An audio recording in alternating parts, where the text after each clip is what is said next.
नमस्कार।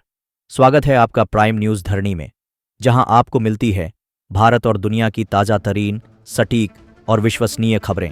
आइए देखते हैं आज की 20 बड़ी खबरें।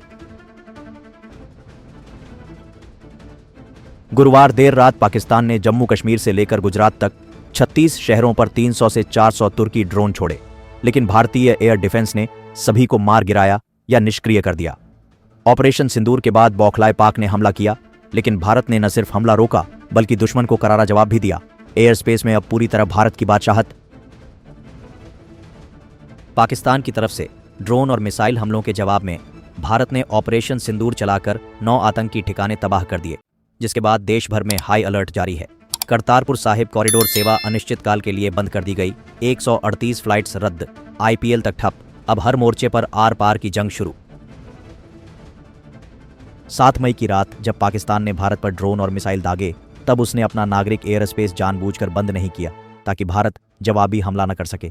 विंग कमांडर व्योमिका सिंह ने पाक पर मासूम यात्रियों की जान जोखिम में डालने का आरोप लगाया।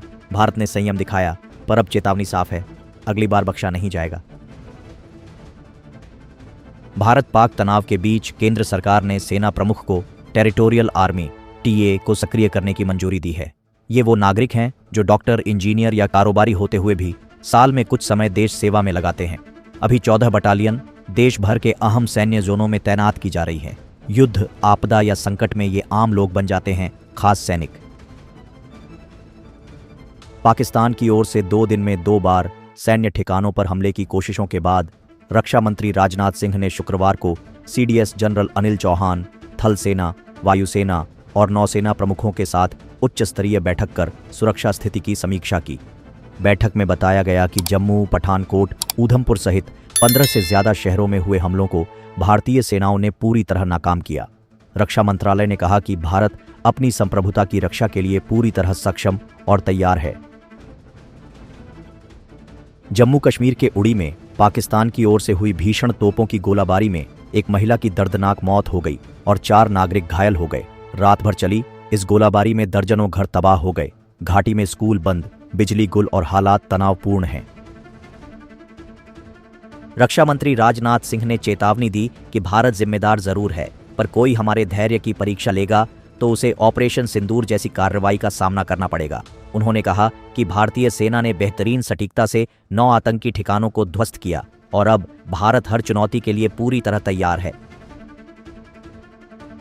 जम्मू कश्मीर के सांबा सेक्टर में घुसपैठ की बड़ी साजिश नाकाम, BSF ने 7 आतंकियों को मौके पर ही ढेर किया। पाकिस्तानी रेंजरों की फायरिंग की आड़ में हो रही थी घुसपैठ। BSF ने जवाबी कार्रवाई में धंधार पोस्ट के पास बंकर भी तबाह कर दिया।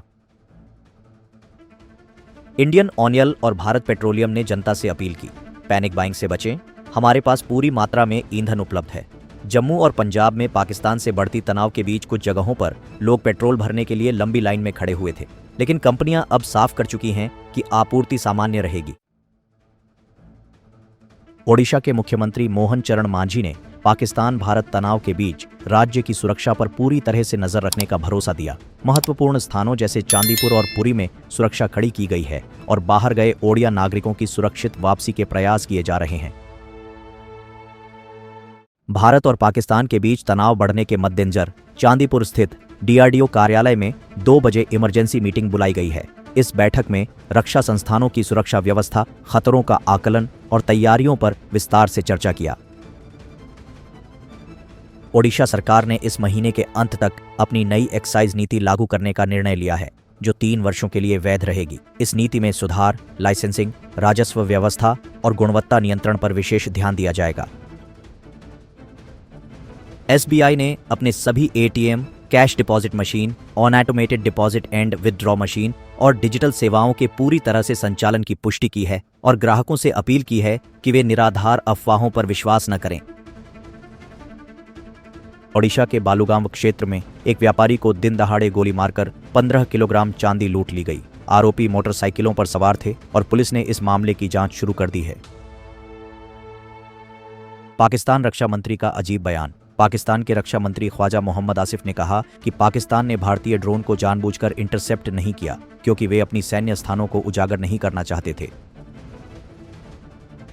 गृह मंत्रालय ने जम्मू और जैसलमेर क्षेत्रों में पाकिस्तानी हमलों के बाद राज्यों और केंद्र शासित प्रदेशों से नागरिक रक्षा उपायों को बढ़ाने की अपील की है ताकि आपातकालीन स्थिति में नागरिकों और संपत्ति की सुरक्षा सुनिश्चित की जा सके। पाकिस्तान के प्रधानमंत्री शहबाज शरीफ को उनके ही एक सांसद ने कायर करार दिया, कहकर कि वह भारतीय प्रधानमंत्री नरेंद्र मोदी का नाम तक नहीं ले सकते।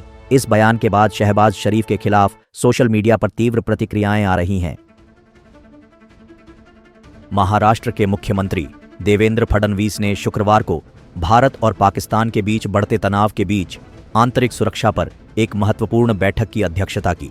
यह बैठक भारतीय सशस्त्र बलों द्वारा पाकिस्तान से आए मिसाइल और ड्रोन हमलों को नाकाम करने के कुछ ही घंटों बाद आयोजित की गई। भारतीय क्रिकेट स्टार विराट कोहली ने भारत पाकिस्तान के बीच बढ़ते तनाव के बीच भारतीय सशस्त्र बलों को सलाम किया। आईपीएल 2025 को शुक्रवार को सुरक्षा कारणों से निलंबित कर दिया गया, जिसके बाद कोहली, जसप्रीत बुमराह और सूर्य कुमार यादव ने अपनी सोशल मीडिया पोस्ट्स में सेना की बहादुरी को सलाम किया। प्रधानमंत्री नरेंद्र मोदी ने रविंद्रनाथ टैगोर की 164वीं जयंती पर उन्हें श्रद्धांजलि अर्पित करते हुए कहा कि उनकी रचनाएं मानवतावाद पर बल देती हैं और साथ ही लोगों में राष्ट्रीयता की भावना को जागृत करती हैं। 1913 में साहित्य में नोबेल पुरस्कार प्राप्त करने वाले गुरुदेव का योगदान आज भी प्रेरणादायक है। तो ये थीं अब तक की 20 बड़ी खबरें प्राइम न्यूज धरनी पर। हम हर खबर को आपके लिए लाते हैं जिम्मेदारी और निष्पक्षता के साथ। अगर आपको हमारी ये रिपोर्ट पसंद आई हो तो वीडियो को लाइक करें, शेयर करें और चैनल प्राइम न्यूज धरनी को जरूर सब्सक्राइब करें। हम फिर लौटेंगे कुछ नई और जरूरी खबरों के साथ। तब तक बने रहिए हमारे साथ। प्राइम न्यूज धरनी, सच के साथ सबसे पहले।